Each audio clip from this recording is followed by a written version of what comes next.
Yo, What's up? what's up? What's up? It is the Daily HiFi podcast. It is Wednesday, and you know what that means. I'm Chana D, your techno dad, and as always, we have Fresh Hater Jay here. What's up? What's going Sup? on, guys?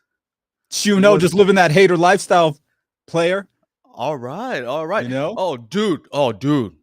I got to tell you guys. Over the weekend, I had this wedding, right? And yeah, it was crazy. I mean, the everything went out, the electricity stopped, and I had an extra mixer, and they didn't even notice.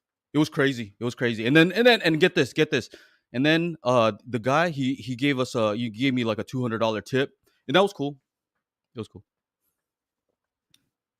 Yeah, that sounds pretty fly, bro. I mean, I would have been there just hating on you. I would have been like, hold on a second, let me run a sweep. Oh, here's your. Oh no, this is your frequency response, bro. You gotta fix this, bro. Look at that. See this dip right here? We don't want that. We don't like this. This is like a high shelf over here. How's anybody hearing anything at this wedding, bro? I don't think so. Well, I'll tell you guys. I mean, it's probably because you guys have it set up wrong. I'll just tell you right now. They probably have, ceiling speakers. So, like, I'll show you in the Dolby renderer here, right? In the renderer, yeah, it's totally set up wrong. So, oh man, I know. I've been DJing for 20 years. So, oh my god, I've been mixing for 20 years. Yeah, so. Mixing it up. I think it's funny, bro. Like you talk that like that actually gives you any validity. I've been peeing for 40 years, so I must be a peeing expert. What's up? Happy Halloween, guys. What is up, everybody? Let me do my intro. Happy Halloween. Welcome to the Daily HiFi podcast. I am Techno Dad, disguised as Fresh Hater Jay today. It's hard being you, man. This is no. There's only one Techno Dad. Let's just say that. But I do look younger with no white. You do. Yeah. Look at that. Look at that. That's the detail that Joe went to get his goatee right. That's pretty good. And he's eating. He's eating. Hey, at least I mute the microphone when I eat. So is that right? Hear all the. Yeah. So happy Halloween. I need to take this jacket off. It's hot as shit in here. I got you. But yeah. I was gonna say, you want to send me a speaker? I'll review it. I'll tell you what's wrong with it. Okay. And I don't need to do any whole bunch of finger gymnastics just to use the binding post. What's up, Monolith? Huh? I can't even put my what are these things called? What are these things called? Where are they at? I can't even see. It upsets me so much I can't even see. Techno. Oh, you want to? There it is. There it is. Oh god. All right, everybody. Cheers, bro. Cheers. I got water. Cheers. Cheers. Water is my haterade, everybody. That's it. I stay ready. What's up? Where's Michael in them? I didn't know. I don't know. Anyway, we're just having fun. Whew. What have we been up to? Because it's not like I haven't been talking to you every day. Yeah, I know. What's up with everybody in the chat, I guess? Yeah, let's see who we got here. Now buy something. Now buy something. Buy something. I was just about to tell you what I bought today or what I'm about to buy. There's too much. Commish in the house every day. Jay, what is up? Reverend Slim, what's going on? Jeremy. Tim Perry, what's up, player? Jed Presley, how are you? Angela, I hope you got a kick out of this. Angela, good job on the goatee. What you call Ernest, what's up? Will Anderson, what's going on? Oh, yeah. So I won't be saying any names, but everybody's kind of referring to some stuff. I promise, I'm not going to say any names just because I learned a lesson here.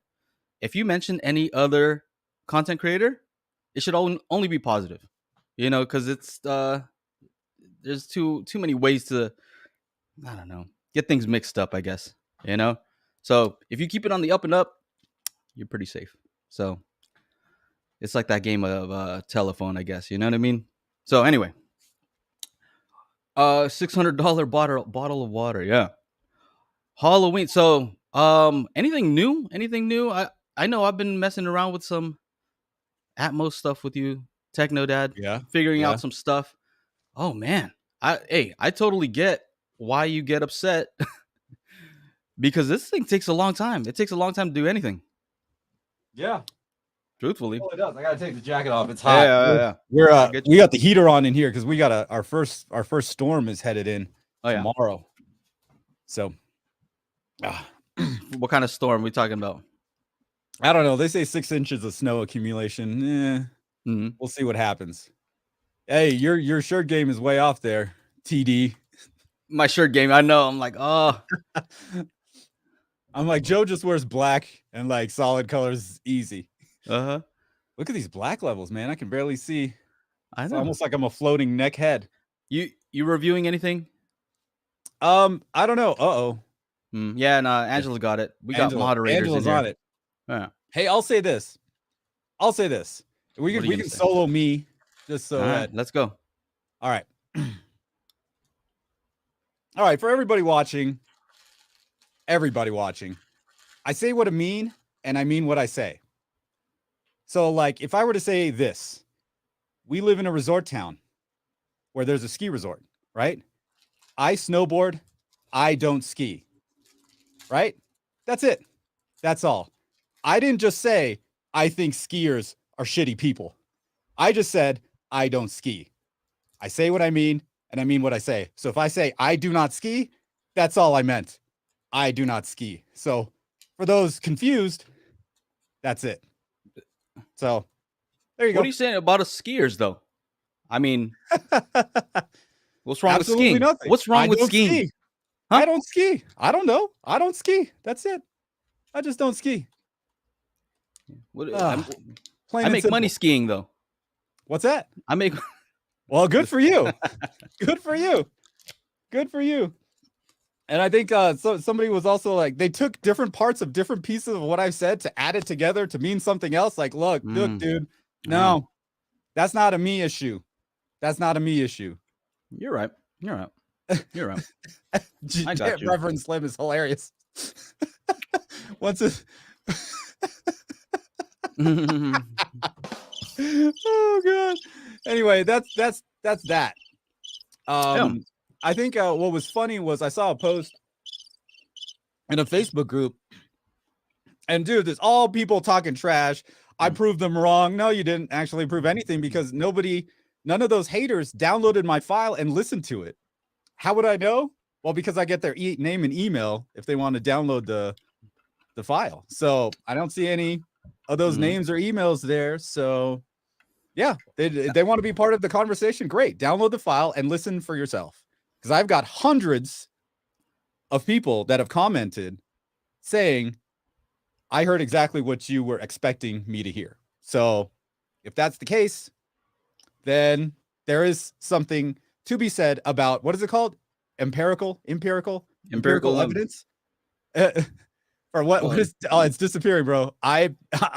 It's a Halloween one. It's an IPA. Yeah, it's an IPA, right?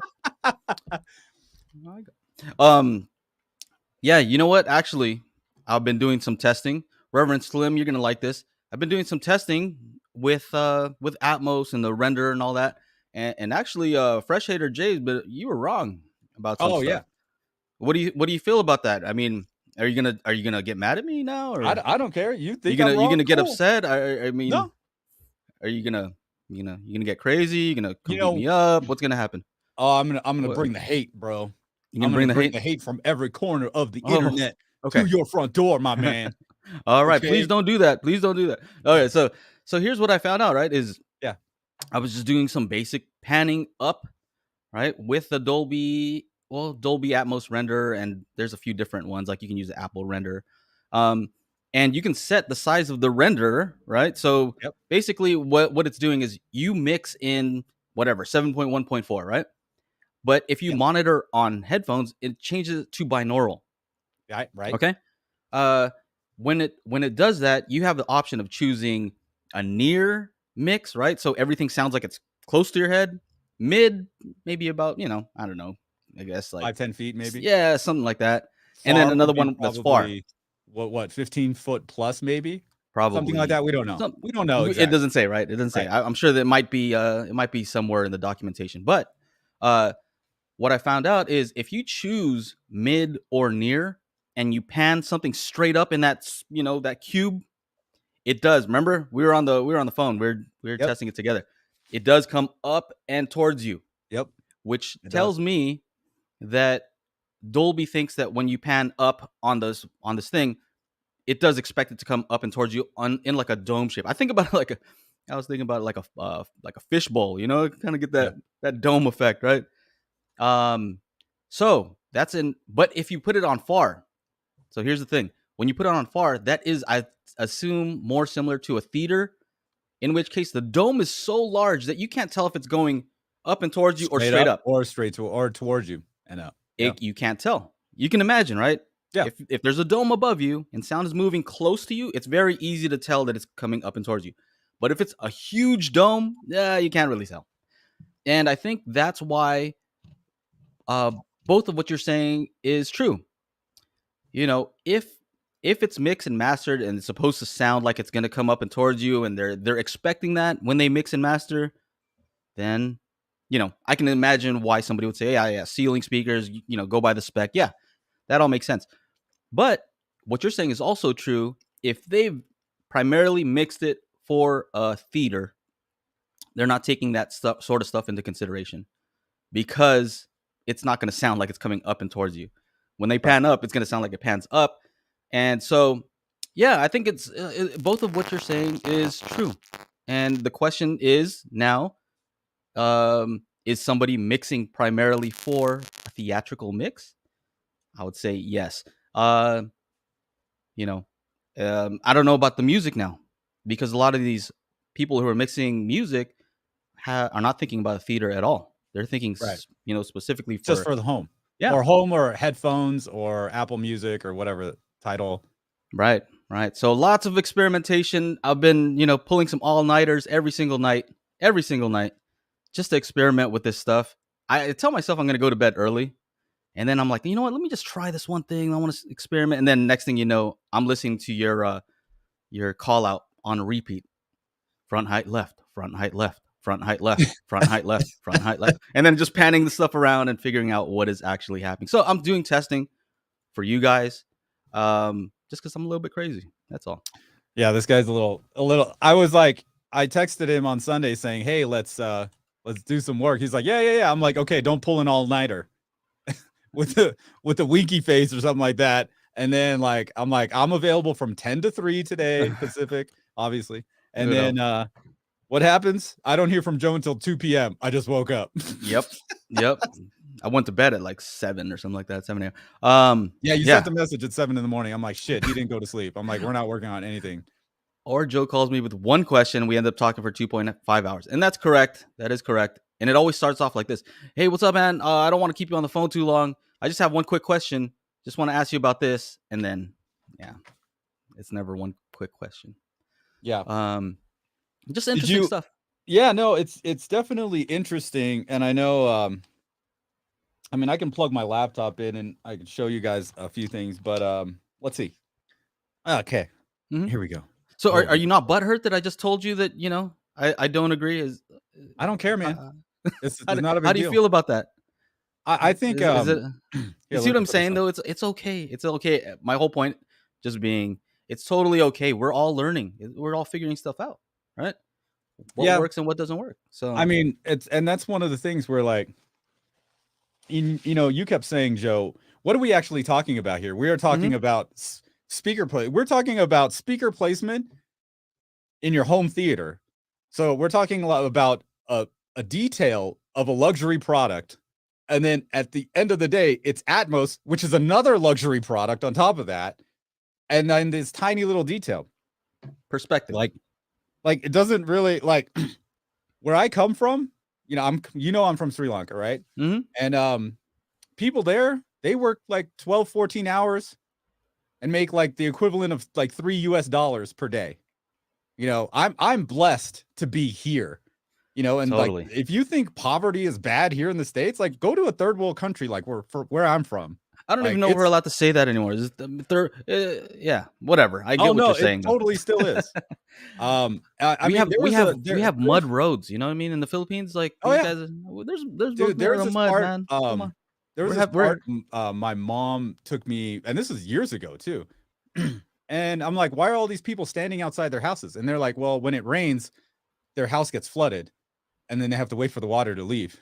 I was just like, oh, and it rains every day there. We have monsoons. That's why the tea tastes so good. If you ever heard of Ceylon tea, that's what. I got monsoons. Got that special water.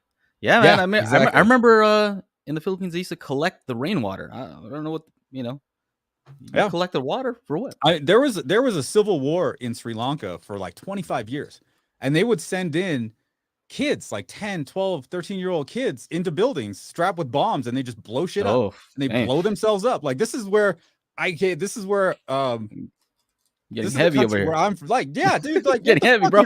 We're talking about speaker placement. Get the fuck out of here, bro.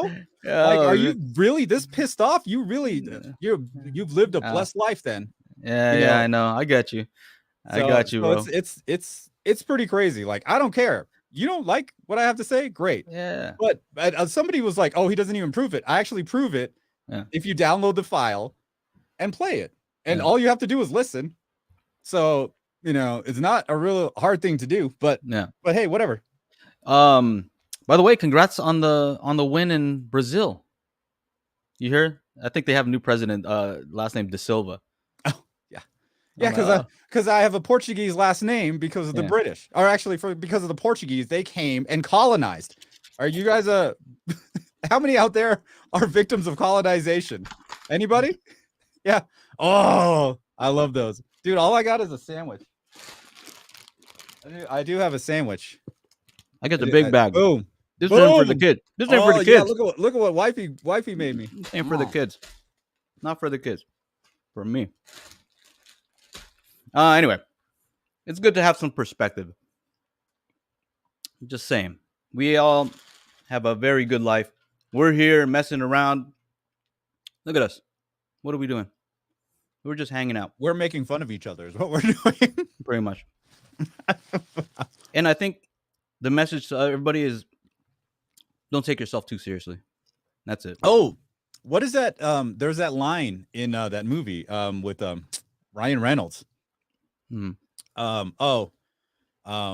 is it? Don't take life so seriously. You'll never make it out alive, or something like that.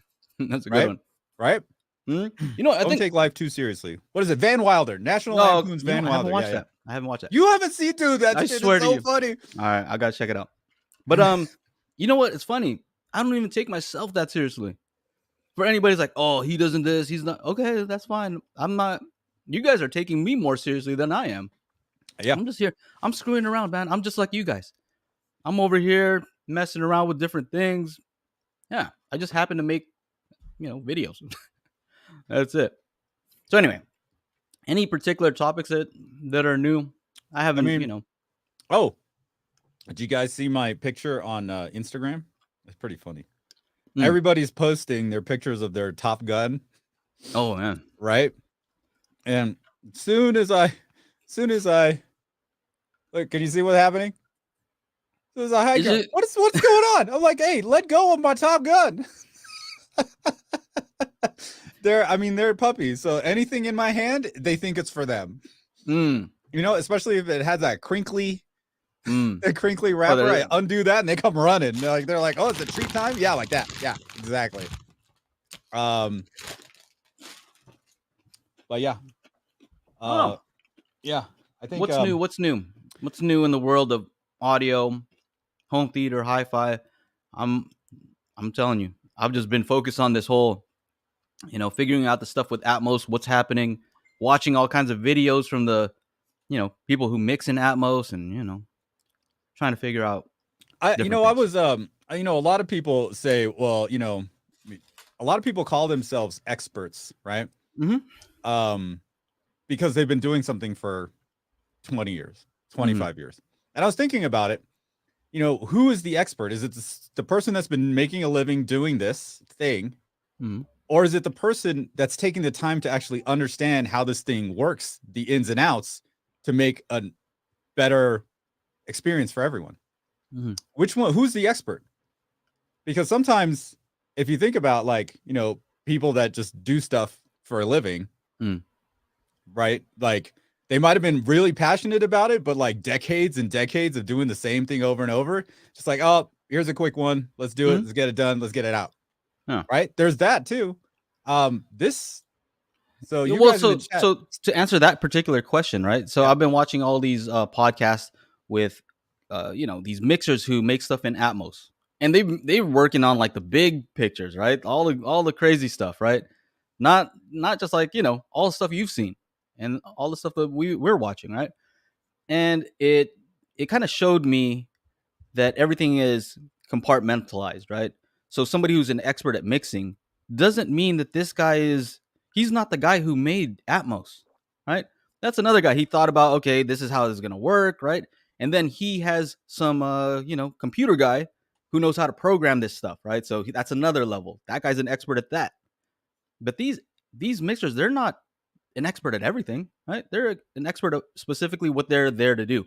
And what it made me realize is they're there to do a particular job, right? They get hired and their job is to mix this thing within a certain period of time, within a certain, they have a budget and they need to get it done and it needs to sound as good as possible within this period of time, right?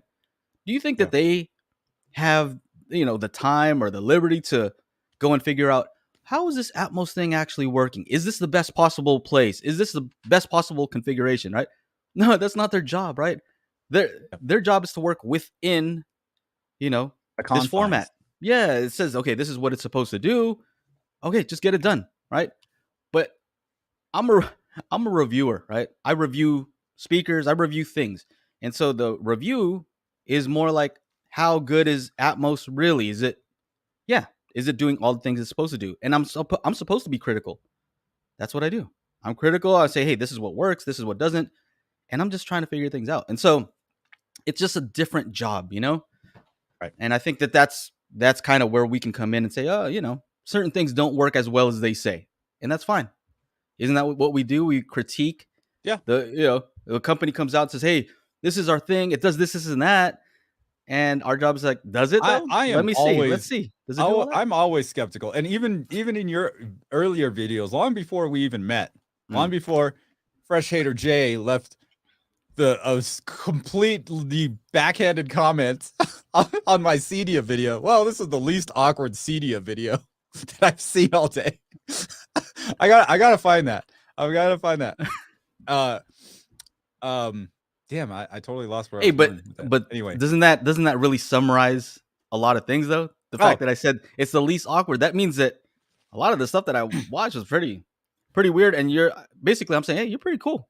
You seem pretty cool. You seem like a normal guy. Yeah, pretty much.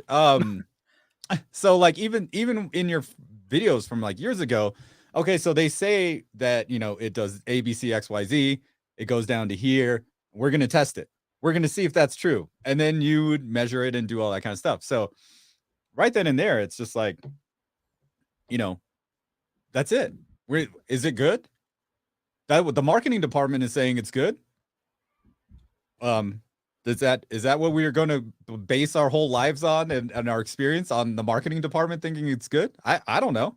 That's what I know what you're saying. Like, and that's what's tough, man. I work with the Mammoth Mountain marketing department, and sometimes they do stupid things like, not stupid, but I mean, they want to have a theme and they don't understand that like the last theme was heavy metal, right? For the opening of Mammoth Mountain last year. So they're like, have a metal playlist. I'm like, okay, sure. I played one metal song, two metal songs. So I played some Slayer because the marketing department kept on saying, play some Slayer, like over here off to the side. I was like, okay, fine. I played Slayer, I played Metallica, I played one more song, and we got a phone call from the guy up saying, hey, stop that metal and go back to what you were playing earlier. Right, back to the uplifting stuff, because there's just there's a disconnect between what the marketing department wanted to do and what people actually liked and what people resonated with. And there is that disconnect. So, Yamaha is a great example. So like the Yamaha A8A is, feature rich, 8K, 4K 120. It does all this stuff. I see it on there. It pops up in my Instagram feed. And dude, they've been touting that until they just recently in August of this year. So a whole year after I got the thing, is it finally working 100%? They finally fixed the VRR situation for 4K 120 HDR. Really, a year later. So it's kind of one of those things, man. What does Jeremy say? The more I dig into the tech side of Atmos, the more I'm finding that some of the things that exist in the theatrical version get pre-baked into the objects at home because not enough processing. I mean, look, somebody posted this. Terrence, the guy that was giving you a hard time the other day. Yeah. Here, let me bring mixer, this up. Right? Yeah. Here, let me bring this. This is a comment from 4 days ago. I'm gonna keep it on the up and up because I know now. Okay. All right. So, it is not. Can you make it bigger a little bit? Okay. Yeah. Oh shit. So, what is that? You see it? There you scroll down. Keep scrolling. You just reformatted for like a mobile version, I think. No. Oh god damn. Okay. All right. Well, that's fine. All right. Son of a. There it is. Okay, so he says, excuse me. Okay. It is not a practice for mastering and encoding engineers like myself to listen to mixes on different speaker configurations. So this is when I said, just like when a mixing engineer for a 2-channel, regular music, right? Regular music, 2 channels, they listen to the mix in mono, right? Just to make sure that it translates well in mono. And they go listen to the song in different places, right? Like in their car on the crappy stereo system, right? On a good thing. So that's what it. So I was saying, in reference to that, if you're mixing on a 714 or your mixing environment is 916, shouldn't you be checking the mix on a 512 setup, right? That's like, to me, that's like checking the mix in mono. So that's what he's referring to. This is not a practice to listen to mixes on different speaker configurations. We generally monitor on a 714 system, master, and encode for what delivery system you are targeting, streaming or disk, and let the chips fall where they may. Speaking in the consumer's home. Yeah, get those chips there, TD. There's no way to optimize a mix to all different configurations out there, including soundbars. So you just master with the best system and best result in mind. So this is it. You guys are always wondering why, if you don't have a 714, and if, obviously you probably wouldn't even know a difference, but me going from a 512, moving to a 514, and then building the 714 in here, I automatically knew there was a difference. Everything was sounding different. And this is it. This is it from the horse's mouth here, and I don't know. I think it should. I think the studio should pay for a separate 512 mix. And just like when you go to your disc, it asks you, do you want Dolby True HD? Do you want this is in French, Spanish, Portuguese, whatever language? I mean, do we really need all of those? Can we just get rid of some of the more esoteric languages and then just do those esoteric ones? I mean, those weird languages that are popular, not English. I don't know. Soon I'm going to be called. I'm hating on all languages everywhere. Oh, don't do that, Kanye. So basically, you can have a 714 mix and then have a 512 mix, just because.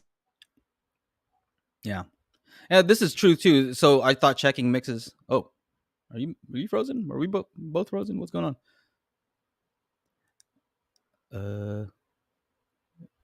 Is it just me? It says, I thought checking mixes as mono was for phase cancellation, and I think that is true. What's going on? I don't know. I don't know if he's frozen or I'm frozen. Let me hold on a second. Oh, Technodad's frozen. Okay. Let me let him know he is frozen. 1 second, and get this off the screen. Oh, here you go. Again. My power just went out. In the house. Your power went out. Yeah, the haters, bro. The haters. They're after you. Let me go outside and come on in on my phone. All right. Bye. There it is. So yeah, I guess it's just me and you guys. Let's go. Yeah, how can I don't know how anybody could take me seriously. Look at me. I look like Techno Dad. Anyway, these are all things we're all figuring out and just doing a lot of testing. And so, where's the question? There was a question here. So yeah, checking mixes in mono for phase cancellation. Yes, that is correct, because we were messing around, doubling stuff up and changing the phase on certain things, and it sounded cool in 5.1.4 and 7. All those formats, right? But the moment we mix it down to stereo, I'm like, your voice isn't there anymore. That's not good. So yeah, you definitely have to check stuff in mono. Let's see here. Oh, this one. Marcelo says, hey guys, how apart should the LNR Atmos speakers to get the best phantom image for hide effects? Does it in line with LCR an ideal solution? This is all the stuff that we've been talking about recently. Is what is the best place? Right? What's the best placement? Oh man, how do I summarize this? We've been talking about this for I guess weeks now. But I guess the best way to say is, if you think that most of the content that you're going to be consuming is going to be in native Atmos format, and if you believe that all of the mixes came from a studio that had it based on the specific specification from Dolby, then I think it is safe to try to set it up as similar to their mix studio spec. That's assuming all of those things. It's assuming that all of their mixes were based on exactly, where their speakers were, and they're checking everything there. You're going to get the best possible phantom image by replicating their system. But that's also assuming that it's making a lot of assumptions basically, right? So that's the best for that. And then on ceiling in a non-standard configuration, not based on their spec, I've found to be better for me, just because I prefer to use Auro 3D to upmix stuff that doesn't have good Atmos. I find that even if I upmix a 5.1 track, 7.1, it does give me a perception of height, and it does a good job of making it sound like whatever's happening in the height is coherent with the ear level speaker, because the speaker is really just above it, right? And so it just sounds like, imagine if there's a circle that's your 5.1 or 7.1 bed layer, right? All it does is it takes that and then it moves it up, right? So now instead of a circle, you're in some kind of cylinder. I guess that's the best way to describe that. Whereas Dolby spec makes it sound more like you're in a dome shape, a hemisphere, when it's set up correctly. So what's the best place? I'll leave it up to you guys. I think the best thing is to try it out and see for yourself what you like. I found that there are certain cases where, one is better than the other. You know what I mean? Because I've found that sometimes using their spec, it's easier to detect when something's overhead, right? Because it's closer to you, right? When the speaker's closer to you, the sound's closer to you, it's louder, depending on whether you have it level matched. But let's just say it's closer to you and you can tell it's closer to you, right? So that can be a good and bad thing, right? It's a good thing if you want to semi-precisely, be able to figure out where something is. Not so good if you don't want that thing to bring attention to itself, right? Because that's what I did find also, is it can bring attention to itself as opposed to kind of, just kind of blending in with everything. So I would say try it for yourself. I'm sorry, I know you want a specific answer, but there it is. That's the best I got. What else? Let's see what you guys are saying too. Reverend Slim says best phantom image is determined by the spacing between any two speakers. Beyond about 50 degrees, phantom image starts to degrade. Placement outside of that is where is and so he's saying that basically the overhead speakers in the Oro 3D layout that I use, there's a lot of spacing between the front height and the rear height speaker. There's a lot of, I'm not going to get precise imaging. And for on-ceiling or in-ceiling speakers, they're much closer together, right? So theoretically, that should pan better. And I think it kind of does, but my argument would be our spatial resolution above our head is poor. And I don't think that it works exactly the same as, there's a phantom image up here, right? To me, it's just more like there's something happening up here and I sense some sort of movement, right? I think it just works a little bit differently. All right. Let's see here. Other questions? Okay. Croson says, all, just to say, Oro 3D syncs. Yeah. Do we hear the human voice in mono, or is it the reflected stereo image instead? Well, I think in real life, almost nothing is in mono, right? Because that means that both ears hear exactly the same signal. So even if you play something on a mono speaker, by the time it gets to your ears, it's not going to be mono, right? It's going to get to your ears binaurally. So the reflections off the side wall, if it's closer to the left wall, you're going to hear an earlier reflection from there and a later one from the other wall. And now, instead of a mono signal. So I think the same thing can be said for the human voice. In the real world, it's never mono. I hope that answers the question. I don't know if you're talking about, do we hear voice in mono like from speakers? I'm not sure, but Rob E, thank you for the super chat. Thank you. What are your thoughts on ASR's review on the X3800H? It has poor signal to noise, distortion measurements, and Amir stated it's a do not buy. Ooh, man, that's rough because I know that he really liked the X3700H. So I wonder what happened there. I don't have anything to measure those types of things, so I kind of have to assume that he's doing that all accurately, right? Because I remember on the previous one, he had some issues and he had to kind of, talk to the guys at Sound United and, figure things out. And I guess there was some, he had to update the review. So I mean, that's too bad because I'm excited about that X3800H for people. So I don't know. I don't know how bad it is actually, right? Is it like horrible? Like you can't recommend it at all because it's so noisy. You can't even hear, you can't even hear music. What's up? How bad is it? So interesting. What are you saying here? Okay, so he's saying the specifics, how he recommends it. I mean, I've been experimenting. Even it's interesting because you can do all this stuff with Dolby Atmos render where you can simulate different locations. Like I can simulate different locations for height speakers through binaurally, right? So I'm only wearing headphones and just in the render, I can try out different things, right? Anyway, you're back. What's up? Yeah, so I can real quick. Yeah, you good? Yeah, there we go. All right, hello? Yeah, you're good. Wow, that's crazy. So power just goes out over there, huh? Just like that. Yeah, these haters, they're trying to put out my power. They don't want to hear what I have to say. You know what I'm saying? Like, is that where I'm supposed to take it?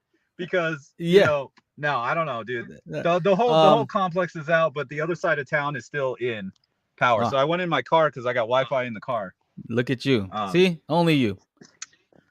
So where was I? I forgot where was that. I got distracted by Fresh Hater J. Fourth side. Oh yeah. So where were we? Surrounds. Oh yeah. I was saying that you can try out different configurations in the render. Chana, I was saying how you can actually, use different plugins and you can try out different height configurations. Right? And you can move stuff around and you can see what works better in each configuration. Yep.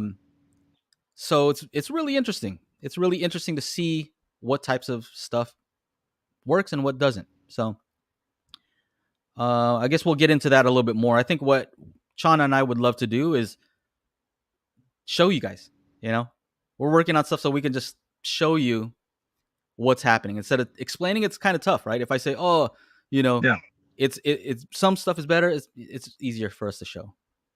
And yeah, that's why I pulled up the project and you guys could see like the Atmos rendering logic. And then one of the haters is like, oh, well, you can't use that. Mm-hmm.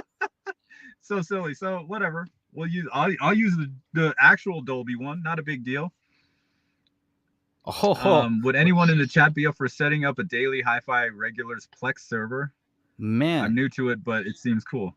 If I had a really fast connection, I think it would be cool for me to like throw stuff in Plex and just share that with people. Like, stuff I'm working on that's not like really ready to be published. Just like, if you have access, if you're a supporter, you can just go and check it out.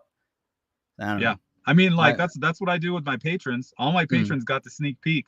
I haven't released that song On My Knees to my patrons, but that won't go out to the email list until sometime in November.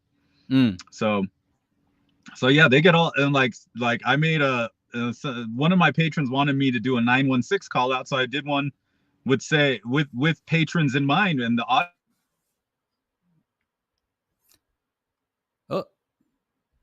freezing up a little bit. Yeah. They knocked out Joe's power too. Haters. Is that me? Haters are messing around with our power.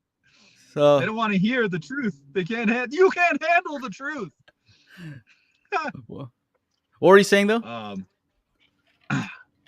I was saying that one of my patrons wanted to try a 916 call out. So I made one specifically for patrons, and it says, "Hey patrons, this is just for you. Please don't share." That's in the actual file. And here we go. So I made it specifically for patrons, and then the song, the On My Knees song, Joe, you were able to get a copy of it. I sent one to Jeremy too. Yeah. But that's all that I only released that to patrons, and the email list will be getting that in sometime in 2 weeks or something like that. I'm still messing around with some levels and stuff. Okay, so because not ready. But if you guys wanted to get the, what do you call it? There's some sneak peek. Hey, go back to that. What are your thoughts on ASR's review of the 3800? Thank you, Robbie, for the $5 super chat. It had poor signal to noise distortion measurement, and Amir said, "Do not state it. It's a do not buy." All right. Oh, all right. So I don't know. There's some comments on here. How much noise distortion? Blah blah blah. Let's see. Worse than the previous model. This was definitely true. The graphs were there. It's worse than the other model. Here, you know what I say to that? Tell me. I don't use the amplifiers in there, so yeah. Well, I mean, I think it's again a matter of, priorities, preference? But like perspective, right? So that probably is totally true, right? It probably doesn't measure as well, and I have to kind of think to myself like, how much worse, right? How much worse? Like, what's my level of like, this is worse? Like, can you distinguish that? Can you distinguish it? Are you going to be able to distinguish it? Yeah, is that the question? It's never good to be technically worse, right? Never. In anything technology related, it should never get worse. It should always just get better. More features, more everything, right? That's what we want. Yes, I agree with that. So that's not an excuse. That's not to say, oh yeah, that's, it's fine. But here's an example of something, that I was noticing, right? So I have AVR connected to speakers in my studio, right? So connected to a computer, and I have all kinds of stuff in the studio, right? Unbelievable how many wires are back there. And trust me, bro. Wi-Fi, Wi-Fi, all kinds of electronics that can cause interference, right? So first I had the NAD T778. It's a class, I think they call it class H, but it's like class D. It's class D. I think they're using in the NAD. So I had everything set up, speakers, the sub, everything exactly the same, right? I went and I just changed it out to the X4700H. Didn't do anything different. Same place, same everything, right? And then all of a sudden I'm like, man, when there's no music, there's a little bit of a buzz. What the heck is that? So what am I thinking, right? I'm thinking, well, for sure it's got to be the 4700H, right? And first of all, I'm not saying that this is what is happening with Amir's. He knows how to do stuff, right? He's scientific about it. So I'm just sharing my experience. So I'm hearing this buzz from the 4700H. I'm like, what the heck? How come the other one doesn't do it, right? And I figured out that it's only when I connect the sub. The moment I connect the RCA, the buzz comes back, right? So at first I thought it was the internal amplifiers on the 4700H that maybe were a little bit noisy, and maybe I never noticed because I'm not sitting like this next to the speakers. But no, that wasn't it. It's when I connected the sub, right? So I'm like, oh, it's probably a problem with the sub, but how come it didn't do it with a T778? Anyway, I had to go and unplug all kinds of stuff from the back of the desk, and it's so random. It was interference from USB, a Thunderbolt dock. So those docks. Yeah, that's right. You told me the dock. Right? Yeah. I have an OWC Thunderbolt dock where I can plug in one cable, and now my MacBook has all kinds of connections, USB and all this stuff, right? It was just that. Depending on where I plug that thing in, I could plug it into different plugs, and it would cause this noise. That was the issue. Ground loop. Yeah, so Holden says it's a ground loop. And I'm like, oh, I don't want to buy a ground loop isolator. I don't want to use a thing. I don't want to take out a prong. I want to be safe and all that. Weirdest thing, for some reason, when I connect, those smart plugs, when I connect it to the smart plug, I don't know what that thing is doing, but for some reason, if I connect that USB hub to the smart plug, no more ground loop. So it's just one of those things. You got to be careful of these sorts of things, right? Because that's like one small thing that could really affect your listening experience, right? You spend all this money, and now you have an audible hum, not even just measurable, audible hum. And, it's important to go in there and kind of just check to see. You should not be hearing any noise from your amplifier or your AVR. It should be extremely low, right? If you can put your ear to the tweeter and you hear it's annoying, that's too much, and you may want to go and check your see if you have a ground loop somewhere. So interesting, so random, right? It didn't have anything to do with the sub, didn't have anything to do with the AVR. Totally something else. It's just what I found out was the Denon is more susceptible to the interference. The other one didn't care, right? For whatever reason, I don't know how it was set up, but the NAD, it wasn't affected. Yeah, it wasn't affected. Yeah. Somebody's saying something about a cheater plug. Yeah, I didn't want to use any of those adapters that are like a 3-prong to 2-prong just for safety reasons. You're supposed to use something else. Aaron talked about a Hum X. It's called a Hum X. Hum X. Yeah. Mm-hmm. Wait, hummus? What are we talking about? Not hummus. Are we talking about food? No, hey. But yeah, interesting stuff, man. I mean, I love to figure stuff out like that because that really affects your experience, right? The moment that didn't have any hum, my system sounded so much better. Sigh of relief, huh? You're like, oh, it's this thing. So yeah, man. It's kind of crazy. Especially with all those wires, like you don't know, like you just have to like go on down the line and just start troubleshooting, just start unplugging different things and figuring it out. So yeah, no, I feel you on that. You know what didn't work? I have this, I'm not gonna say the name, but I have this like surge protector kind of like power conditioner thing, right? I think it's like $600. I didn't pay for it, right? I didn't pay for it. $600, and it didn't do anything. The smart plug that probably cost like $10 is what fixed it. So there you go. Cheap power supply. I usually use a ground lift because I have to deal with places that don't have good power. So like my last few weddings, there's a location 3 to 2, right? What's that? The ground lift just 3 means to 2. Yeah. So the thing about it is, it's this location has 2 power outlets in the whole place. So I got to run a long cord, and then if we put both the food preparing stuff and the DJ setup, boom, clicks the breaker. So we only have 2 actual plugs. It's 1 outlet. Wow. And that's all we have to use. So yeah, sometimes I'll have to use it there. There's another place called Hayden Cabin. I bring my own generator because the power there is so bad, and like I kept getting hums, even with using the other thing, you know. Next step is Atmos in the car. 3 locations. Hey, Kevin, this car, I got 23 speakers, bro, already. Boom. In the car. 23 speakers, 1900 watts, baby. I got DTSX Pro in this bit. Do you really? Know what I'm saying? No. Hey, no, that would be cool though. They Pro should is up to 30 speakers. What? You know what? The car environment is actually like sound wise, it's horrible because you're off center, but in other ways, like it has a lot of absorption in there. So yeah, the whole ceiling is like all cloth, you know. Yeah. So to go off that stuff about the 3800, and it's a do not buy. It's a do not buy if you're using the internal amplifiers, pretty much. Right. Well, he said do not buy. It was more on the line. He can't recommend the Denon as a go-to solution like the X 3800. So I haven't read it. I haven't read it. So yeah, I mean, when I'm reviewing it, I'm going to be connecting it up to 2 amplifiers.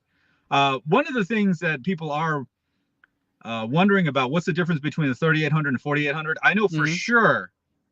Well, I don't know for sure because I haven't seen any manuals for the 4800, but the same thing happened with the 3700 and the 4700.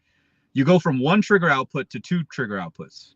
So for those of you that want multiple amplifiers from the 3800, your amplifiers need to have a trigger in and out for it to work properly. Otherwise, you need to get like a splitter or something like that. I know Ike hit me up about it. He's like, how do I, what do I split with? And, if you find a splitter for a, 3.5 millimeter mono to 2, a male to 2 female 3.5 millimeter monos, that should work. I don't 100% know because I haven't tried it because my amplifiers have daisy chain. Actually, only one has an in and out. The other one just has an in. Coincidentally, the $6,000 amplifier only has an input. It doesn't have a trigger output. Who'd have thought? Who'd have thought? But the one that's half the price has both in and out. I think most of the OSD ones have in and out, don't they? Don't you have one? I'd have to go and look. Don't remember. It's a whole a whole like 10 feet away, bro. So that's too crazy for me. Yeah.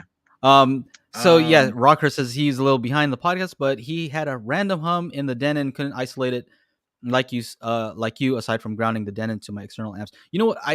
Here's what I did not want to do. I did not want to put something on the sub amplifier or the AVR amplifier, right? Because those are supposed to draw a lot of power, and whatever I put in line, I didn't want to interfere with that. I think it's best to try to figure out what is causing it. What other things, like unplug everything else except those and see, and it's tough because it might not even be in the same room. It could be in a different room, Okay, so what do you call it? So Ike says OSD only has one, so it's an input. And then Rocker says don't split your trigger with a cable. Use the Emotiva box. Oh, there's a box. So that's cool. All right. I guess there is a box. I never knew about that. So there you go. Let's look into the box. I bring it up on my computer, but I'm in the car. Check it out. Just Emotiva trigger box. Is that what it's called? Emotiva. Sounds like a gun accessory. The Emotiva trigger box. Sorry, I've been playing a lot of Call of Duty, so I'm like modifying guns and unlocking guns and ET3 trigger expansion model, $29. Let me see if I can bring this up here. Oh yeah, $29. That's not bad. How many outputs do you get? Like 4? Let me share the tab here. Boom. All right, $29. ET3 trigger expansion. Yeah, not too much info on it. Let's see the back. Go to the back. So in and then 3 outs. There you go, Ike. That's what you need, buddy. And anybody else? I don't see what it's possibly doing here because it seems like a pretty basic thing. I don't think that those triggers are doing anything special. I mean, they're just transmitting an on-off signal, right? Yeah, I don't know that you need a splitter. You know what I mean? Are they amplifying the signal? I don't know, but I don't know if it's necessary. It doesn't say in the specs or the description. I don't see anything there that's saying that, like, Got it. extremely. Well, I mean, that looks like if you don't want to just go the splitter route, Ike, I would go with that. So thank you, Rockhurst, for that. Yeah. It's good to know that there's power's an option. back on. All right. I just got a text from wifey. Very cool. Yeah, man. Yeah. I don't know if you want to go back in the house or what. She also said, "What is up with this?" What is up with this? Yeah, because like throughout the last 4 weeks, we've been getting messages from Edison saying that they're going to turn off our power due to high winds. There's no high winds at all today, and then it's just off. I got a splitter. Okay, I'm just texting my wife. All right. What else? What else you guys want to talk about? I'm gonna have to kind of run early because it is Halloween and I got to take the kids and do some Halloween stuff. You know what I mean? So. Oh yeah. I can't stick around too long. I'm sure people will be like, "Damn, look, who's this weird looking dude right here? His goatee's looking kind of fake." Looking kind of fake. I mean, what's up with this guy? Does this guy draw in his goatee? Is that what? I don't know if I trust this guy. Oh man, what else? I gotta get the review of these Monolith speakers out. The little ones. Yeah, dude, they're so good. They're so good. I'm surprised people were dropping hate comments on them. And I'm like, well, depending on the size room you have, these are probably a great option for a lot of people, especially with concentric design and all that kind of stuff. Yeah, I got to get that video out today. I just been lagging actually because I didn't want to undersell it. The truth is I made a video. I already did a talking head, but I'm like, these are better than what I'm making it sound like here. Anyway, Techno Dad's out. All right, let me just see what else you guys are saying over here. Anything? Oh, you guys are saying, so you will short your AVR and ruin the trigger out. Oh, you found out the hard way, so don't do it. Okay. Buy the $30 thing and do it correctly. Got it. Yeah, I don't want to do that. Yeah, Chana costume, exactly. What else? I'm trying to think of what else I got going on for you guys. I got some Bluetooth speaker reviews. I don't know how many of you guys would be interested in that. It's just they've been hanging out for a while. I'm not overly excited to do those sometimes, but I get that, there are some people who still are, that's their entry, hopefully. Easy HT Tech. Yeah, I know. By the way, I haven't watched the full tour. I know Youthman had a tour of your place. I haven't watched it yet, so hopefully that's all coming along. Okay, you guys are talking amongst yourselves. All right, cool. Apple TV. I just bought the old one, and I know that the new one came out, but it's a faster processor. The other ones are already so quick. You know what I mean? I'm not too worried about that because I don't game on there. What else does it have? Less expensive. Well, not less expensive than the older one, but you get more space for a similar price. But you have to go to the expensive one to get the one with Ethernet. And I guess it works with Matter now. I don't know. So small changes. I would still probably recommend for somebody who's looking for an Apple TV 4K to get the newer one just for support purposes. Like if it lasts you another year because you have the faster processor, it's probably worth the extra amount that you're going to spend on it. But yeah, I ordered the other one on the type, like when I buy something, I just throw away the box right away. So I'm just going to keep it. It's fine. It's fine for me. Oh yeah, it does HDR plus also. So if you have something that can do HDR plus, that's something that can do that the old one couldn't. The old one had HDR and Dolby Vision. All right. What are you saying here, Rockhurst? I hate the Apple TV with a passion and with every click. What do you hate? Why do you hate it? Why do you hate the Apple TV? I'll tell you. I'll tell you why we hate. What's up? Yeah, power just came back on, but okay. I still can't changed my lights just yet. I guess there you go. It actually looks pretty good. We also have issues with the Apple TV, man. Like, it's really just annoying sometimes to use it. What about it? So we pay for Peacock. Oh, yeah. And so, like, there are ads on the Peacock on Apple TV, but if we watch on the Roku in the living room, there's no ads watching the same show. Like, it's so silly. The other thing was it gets stuck in certain apps. Like, there's this OpenFit app that we were using, like, you know, during pandemic and lockdown to do exercises and stuff like that in the living room. And on the Apple TV, when you would search for something, you couldn't get to the results anymore, and then you couldn't go back. And so you're just kind of stuck in limbo. Like, I literally have to unplug the thing from power just to get out of that app. So yeah, no, I definitely feel you on that one, man. And so I bought a new Roku for the bedroom. And so I'm going to have like an extra Apple TV laying around because it's just comes to the point where it's just, you know what? And I've been working on the Samsung TV review. It's literally just like, it's literally just like, damn it. I totally just, what were we talking about? I don't even remember. Man. I don't know. You've been doing a lot of stuff, man. You're over here going in the car. You're a little bit flustered. It's okay. I got you. Yeah. Oh, that's right.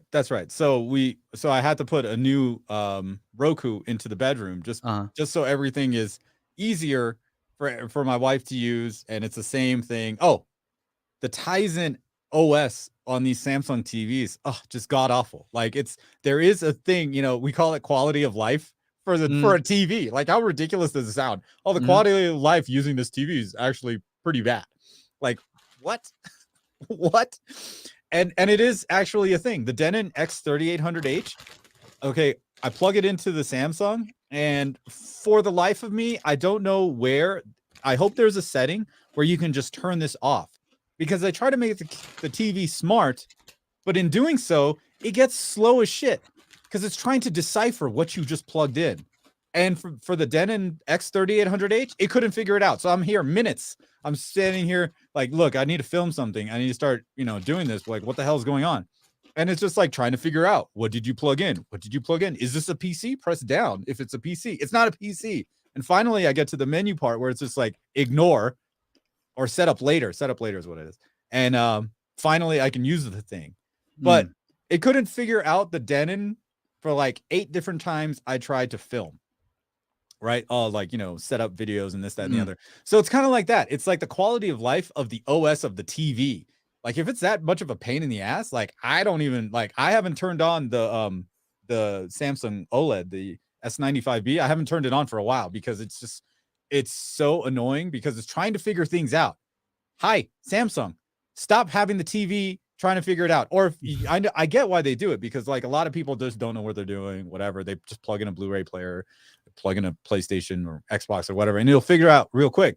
But some things it won't figure it out. So if there could just be a setting to stop that bullshit, I could get my work done a hell of a lot faster, and I would actually be watching the TV. You can't even turn it off, huh? That sucks. Yeah. So real quick, Rockhurst was saying he doesn't like the slide finger with Apple remote. Oh my goodness. It's so, I accidentally do stuff all the time. So I turn it off. You can turn it off. You can make it so it's just a click. Yeah. It is cool in certain situations. Like if you have to type in a long password for whatever reason, and then, you can't just use your phone. Oh, dude, I just use my phone because it pops up on my phone. Yeah. So Rockhurst, I actually haven't been using that remote for years because I have a Harmony. So that works perfectly with the Apple TV. You just got to remember where the menu button is. Once you got the menu button, that's your out. That's your go back one screen, go back another screen, go back to this is the menu button. Once you figure that out, or once I figured that out, even stop's also a good one. You hit stop. Oh, that takes you back because there's no actual back button on those remotes.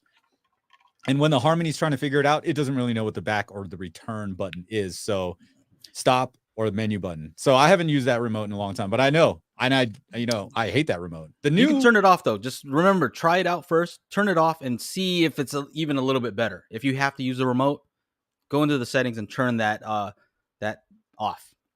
Real quick, this question too. Yeah, 4K DV or Dolby Vision or 4K SDR with match content. And so this is for the Apple TV 4K. By default, it's always pushing. If you have a TV HDR, it's like, yo, put on HDR, put on Dolby Vision. Yeah, it's pushing. And I'm like, why are they pushing this so hard? And, you know, of course, part of me is saying, oh, they probably have some kind of deal with Dolby and they're really trying to promote this thing. Okay, maybe. I think really what it is, and here's why it's important. If you select 4K Dolby Vision or 4K HDR, let's say on my projector it doesn't have Dolby Vision, but it's going to try to use 4K HDR as a default. Here's the issue. It tries to make your native Rec 709 standard SDR content conform to this HDR, and it doesn't work. I'll tell you right now, all the black levels are lifted, right? Like you go into just any app that you know has a pretty dark background, not necessarily, well, it could be black too, and it's no longer black, right? Now it's lifted. And I'm like, all right, so that happened on my OLED as well as on my projector. And then I'm watching one of my videos, I'm like, that doesn't look quite right. And so if I go and switch it back to SDR, it looks way better. Everything looks like more contrasty and punchy. You know, everything looks better. And you would think like, oh, why not just, this is how I had it before. On my OLED, I'd have it set up to 4K SDR, right? So everything would look good. All the standard content, SDR stuff would look good. But then when I'd watch something, let's say that was 4K HDR or Dolby Vision, it has a switch, right? And I think that's what Apple doesn't want you to experience. Because when you switch, sometimes your TV takes a while and a projector takes a long time. Meaning every time I click on something that's not SDR, now I got to wait. And I think Apple doesn't want you to have that experience. They want you to click on it, boom, it's working. And the sacrifice is SDR that doesn't look as good. Yeah. So it's, again, one of those trade-off things, right? So I think if you want the best possible look for every format, you probably want to set it in 4K SDR and then just wait when it switches. You have to wait for the switch, and then you should turn on match, like the color depth. I don't know what it says exactly, and frame rate. Match frame rate. Yeah, match all that stuff. Yeah. So it's native, but you just gotta wait. And like in my living room, I don't care too much, right? It's not like I'm watching critically. I'm just watching stuff, you know? So in that spot, I just keep it on 4K HDR just so I don't have to wait, because waiting on the projector takes so long. So it takes so long, Shauna, that sometimes we'll watch something on Disney Plus. Yep. Right? It'll take a while to switch over, and it took so long that it messes up the handshake. You know what I'm saying? Like how Disney Plus, it requires, you know, it needs to know that you're not, you know, connecting it to something to rip the stuff, right? It takes HDCP, so long, but it kicks it out. So like have to keep going back in. It's a whole hassle. You know what's funny is like I always every time I do one of those setup videos where I show like the screen of the Denon and all that kind of stuff, I always try to use my screen capture device in my laptop and my PC, which is what's running the stream right now. And this last one wouldn't let you do it. So I'm like, crap, I got to videotape the screen. Because sometimes, you know, even if I'm videotaping the screen, a little spot of it's blurry because like the camera has to be like perfectly angled and lined up. It's very annoying. Like you guys see me making these videos, they're a pain in the ass, 100% to make these videos and make sure everybody can read every little thing. And like I'm doing zoom in each corner, zooming in on the camera, make sure everything's like legit. But the older one was fine, which I don't understand. This guy is right. This is what I'm using, V7050i. It is very slow to switch. Thank you, by the way, to Rasik Gomez for the super chat. Thank you so much. I'm sorry to interrupt, but no, get that all super good. chat. All good, whatever. But yeah. Reggie saying not true. Has a setting for automatic switching between HDR. Yes, there is an automatic switch, so it can switch between the two. All I'm saying is that when it does that switch, your TV, or in my case, a projector, has to also do the switch. And the problem is the projector is slow at switching. So if it can keep it in 4K the whole time, right? Even for SDR, you'll have 4K, a smoother experience. The experience is just better for most people. Right. So, I mean, is it still a thing? Do people? I've seen in a couple of forums and stuff like that, when somebody gets a new AVR, there's a little lag when they switch from their cable or their streamer to a different input. And there's like, you'll get a black screen for a second or two. Do you experience anything of that with your projector? How about with your TV? Well, I have an AVR connected to a monitor too. And the monitor is pretty quick at switching, right? Yeah, there's always a little like click, you know? But the monitor, my monitor is fast to switch. My projector is what's slow. Okay. Right? Anyway. Well, because I notice people are always just like, what's up with this? It's like it's a blank screen for like three seconds. Like that's honestly like that's what I've experienced with. I've had a bunch of different AVRs from cheap ones to expensive ones in the last like 4 years come through here, and they all do some sort of that. Like there's always some sort of like on the LG OLEDs they have, or on all LGs, like they puts up like a picture and a picture frame and it says check your signal input. Right, and then it'll go into, and then it's a black screen, then it goes into the whatever, either the 4K player or Xbox or something. But there is always that little bit of like blank space there, and people complain about it. I don't even know if there's anything you can do about it. I think that's just the way things are with the electronics. So some people are like, my old AVR didn't do that. I'm like, well, if you have like 4K HDR, all the fancy new bells and whistles, ALLM, let's just start making up acronyms, ARM, CBD, THC. I mean, whoa, hey. Basically, what quick QMS, quick media switching? Like, is it really that quick? Is this a feature we actually had to think about, and it doesn't really quickly switch the media? So I don't know. Somebody's asking, what is this? There some type of glow around my head. Yeah, I'm not really there. That's a picture of my space. You see this? Yeah, I asked him to take a. Yeah, I asked him to take a photo. It look like he was actually here, so I gave him a photo of my space, and then he's in front of a green screen or a white background. So that's why it looks a little weird. I'll take Geek, Dolby Vision, and projectors anytime soon. I'm pretty sure. Yeah, I think it might just be a licensing thing. I don't know that it's gonna work as well as a TV, just because the projectors just don't have the dynamic range to be able to hit that level of brightness and get as dark. All that, I think it's just a label that they can throw on to help sell. There is a company. I was gonna say that they're probably gonna wait it out because you need to buy a new projector next year, or next generation, right? It's interesting though. Here's the thing. I think that a lot of these companies are using kind of the same laser light engine, right? Same like whatever, same engine, and they're just implementing it in different ways. But I did see this company reached out to me and they said, "Oh, ours has Dolby Vision." I'm like, but it's using the same thing as the other guys. Like, how come yours has Dolby Vision? And I think it's just because they probably paid the license for it, right? They paid to make it work. Anyway, I don't think I want to review that thing.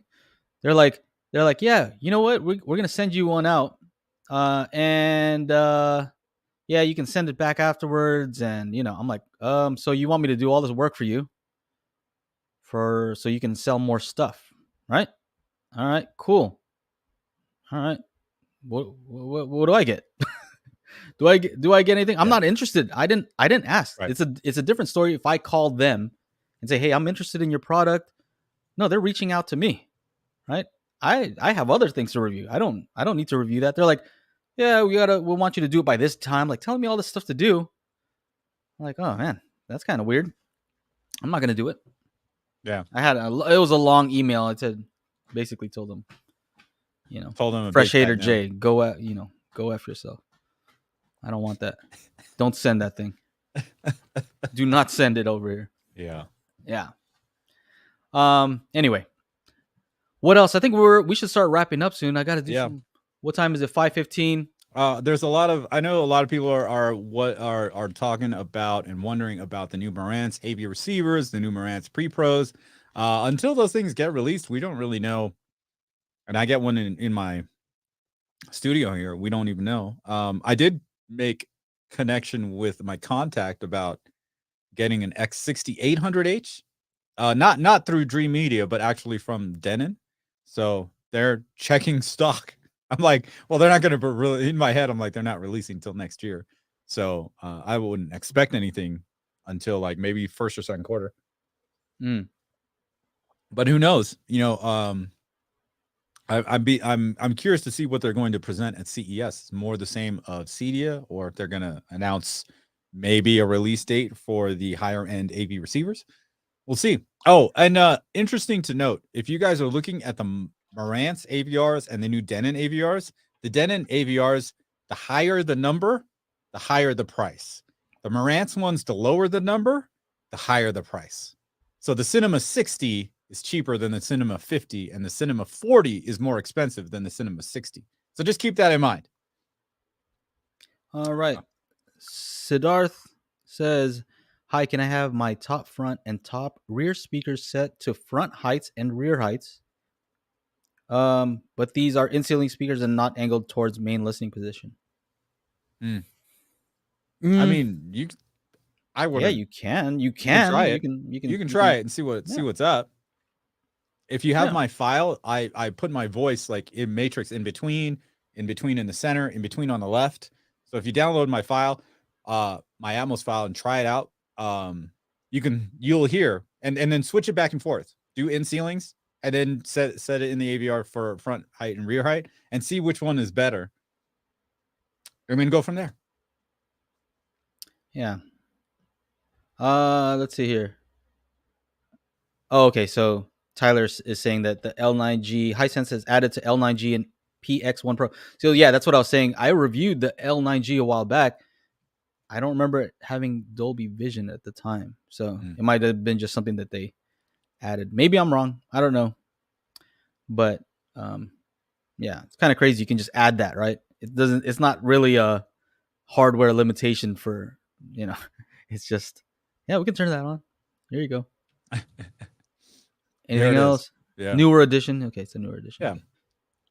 Are you gonna post a review on the Arcam and what is it?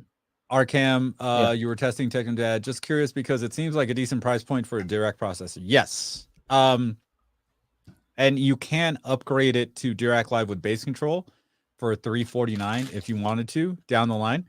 I think that's like the main $349 additional.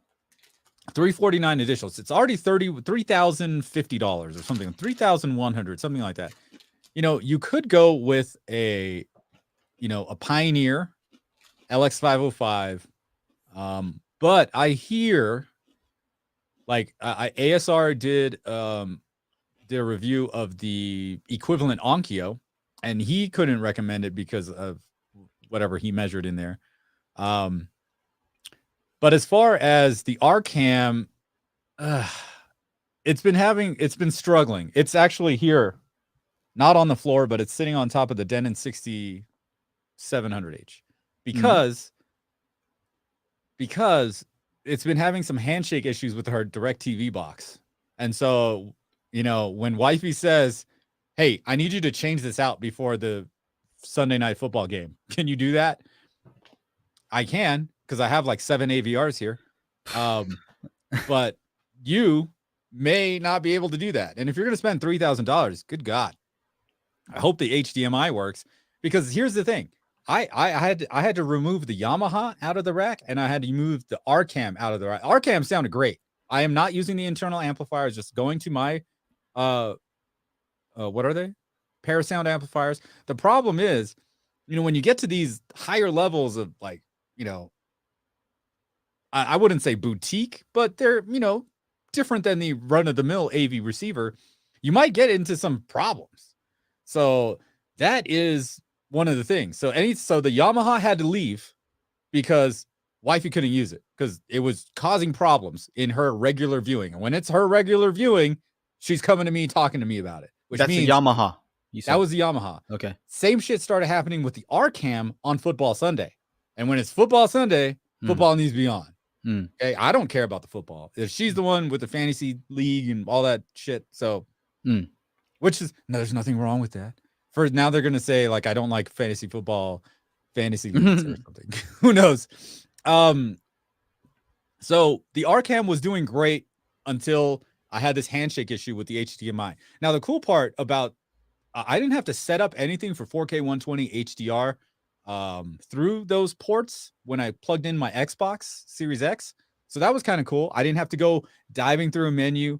The menu, however, is pretty weak sauce compared to anything from Denon Marantz. Even like the Onkyo and Pioneer menus, they look a little bit better. This is just like one line on the unit itself. It looks cool, but I'm 14 feet away from that. I'm not going to see that. And if you're in a home theater, you're not going to see that shit.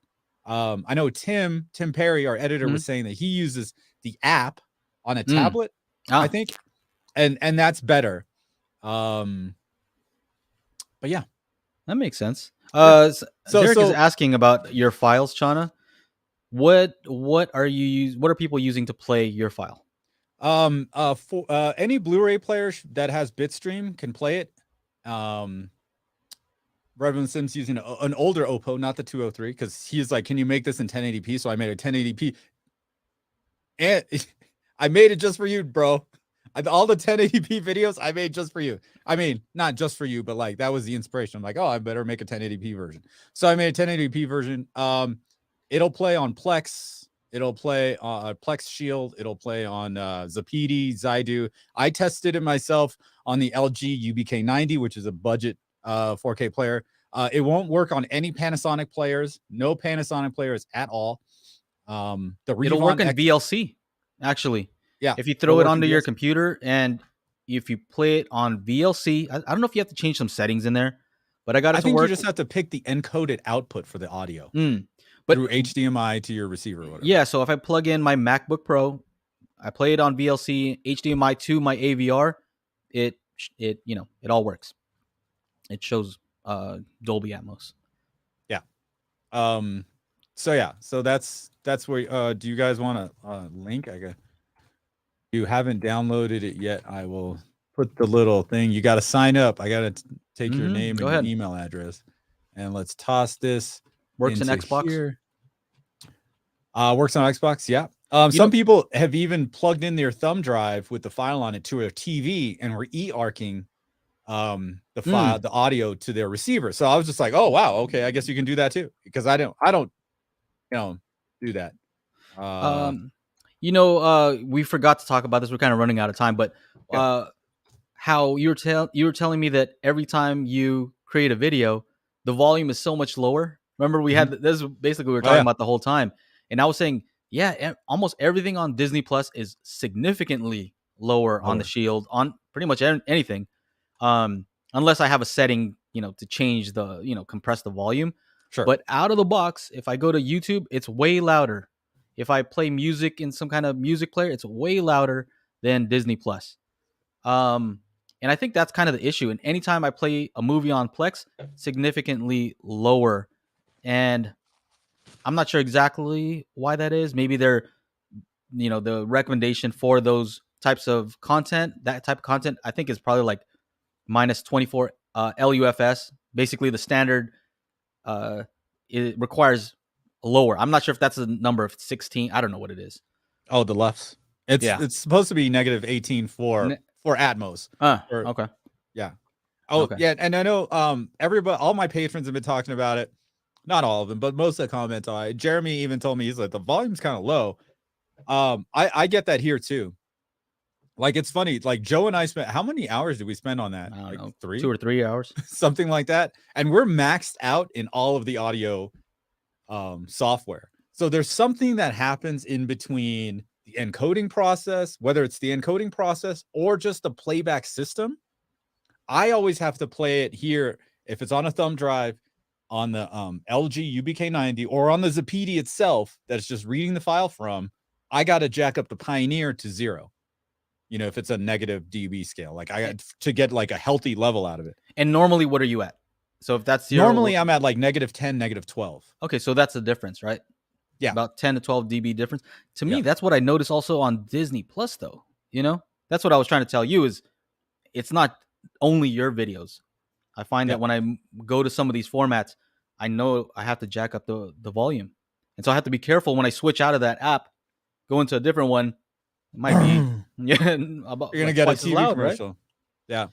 So anyway, we should wrap up pretty soon because okay, cool. Gotta do some Halloween stuff. All right, cool. Here, All Tech Geek. Yeah. When can we expect your review on 516 Atmos setup review?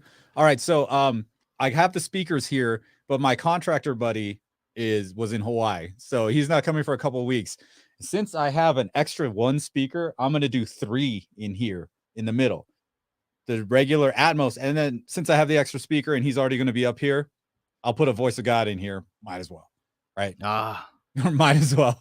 So then I can try out voice of God and front height or center height in the middle there because I have the 6700. So yeah, a few weeks for that. Do we see any movie trailers rendered in Atmos mix in your future Atmos files? As of now, YouTube trailers just have the stereo mix. Oh, unless I have the actual stems, I can't really do that. I mean, I could probably, you know what I could do? I can use an AI software called lalal.ai, and I can put in an audio file and it will strip out the vocal for me. So if I wanted to, I guess I could redo all of the explosions and sound effects myself and have the actual voice taught. Oh God. You can isotope that thing. You can isotope it too and just start separating things out. But it's much better to have the original. Yes. Yeah. I mean, and it would be a lengthy process. And I tell you this right now, like I just got the schedule for my DJing at the ski resort this winter, and I am going to be busy every weekend, 100%, which is awesome because I'm making a buttload of money. But that means my time to do that kind of stuff is going to be limited. However, since you don't really need a studio to create Atmos, all you need is one of these things. I'll probably be, maybe. Careful though, because remember what we found out. If you use headphones to render, I know. I'd have to listen to it here. But then here's the other thing. Like if I'm doing it on my headphones, I can just pump out a 714 mix either way, and then just play it on my consumer level, Atmos system, which is what you guys have at home. So I'll know exactly what you guys will be hearing. So yeah, if there's a short enough demo or short enough trailer, maybe I can make my own trailer that's in Atmos and just be like, yeah, what's up? Mic drop or mouse drop. I don't know. We have lots of things to do. We have lots of things to try out, test out, and hopefully you guys are getting some use out of it, because we're doing it for fun. We're going to do it regardless. We're doing it for our own personal reasons. Just yeah. I mean, it's actually really cool. And I'm getting a bunch of messages from a lot of people that love the music mixes that I make. Some of you like All Tech Geek that, I know Buddy was like, yo, I gave my file to your file to my friend, and he was blown away. He didn't know how cool his system sounded. So it's really interesting to hear that kind of thing. Kevin, who's always listening to Atmos music, was saying, oh, I love this Panic Room extended mix that you did. You really should be the one making the spatial audio mixes on Apple TV or whatever, Apple Music, which is a great compliment. So I appreciate all those compliments. I agree too. You should. I do too. Because it's actually a hell of a lot of fun, and I've actually found out a few ways that I can trick you guys. And while doing all this stuff, I also almost threw up because I just listening to this stuff just go around me like for hours and hours on end just to get the right effect. Like I was just like, I gotta stop this. You're kind of a genius with that stuff. I was surprised when we get into the mixing stuff because I don't get to see that, right? Yeah, of course. I don't know, but I'm here. I'm just trying to learn, and you're an expert with that. You have so much experience with it. But like here, you can try this track that I've been messing with. It has so many tracks. I'm like, what is this? I can't even. I have an ultra wide. I'm like, oh, there's just too much in here. Forget all that. Yeah, I don't want. Yeah, no, it's too much work, man. That's too much work for me. And I don't really think. I do think that the amount of time you've been working on one thing, yes, 100%. But the key is like still having that same passion about it that you had 20 years ago, right? Like that's why they love me up there at the ski resort when I'm DJing, because I bring people to, obviously to hang out and buy more drinks, but my energy, not just the music, and they can see the passion, right? And people come up, man, they scan my little QR code to get all my mixes and stuff like that, and follow me on like whatever social medias, and they're like, dude, this is so awesome. I'm like, and whenever I tell them, oh, by the way, if you like this, I recorded today's session and I'll have it uploaded tomorrow. So when you drive home, your 3-hour, 4-hour drive home, you can listen to this on the way home. And people are like, oh my God, this is so cool. So yeah, it's all about passion.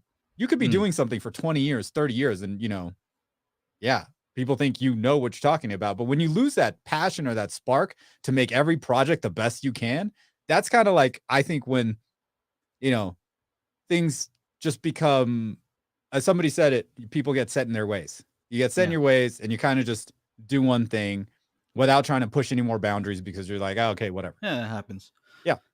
That can happen. I'm a perfectionist, so I spend way too much time doing something that somebody might not even notice, but it's for me.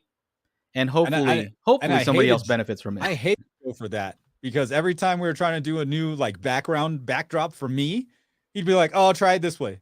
Oh, I'll try this. We tried like 20 different things. And like, I'm like, I spent way too much time on this shit. Like, I have so many other things to do. But at the end of the day, it did look great.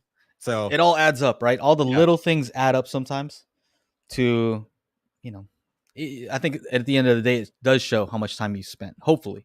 Mm-hmm. Yeah. Sometimes it doesn't. Anyway, time we spent a lot of time here. Yes. Happy Halloween, everybody. Enjoy. If you, I don't know what you guys are up to. I don't know what time it is over there. Some on the East Coast, probably it's already. You're already done trick or treating with the little kids. Maybe the big kids are trying to go out TPing and throwing exits. I mean, nothing I would have done when I was a teenager. West Coast, though, it's time to take the kids and do some stuff. I want to talk to people in the after show real quick though, and say what's up. Yeah, don't forget to become a patron, patreon.com/Daily HiFi, and we'll jump into the after show for a little bit. And of course, if you want to hear the audio only version, make sure you go to anchorfm.com/Daily HiFi. My name is, for today, That's the real Fresh Techno Hater Dad. Jay. That's the real Techno Dad right there. On behalf of myself, Techno Dad, and my buddy Joe, and the other crew that couldn't be here today at Daily HiFi, we'll see you guys next week.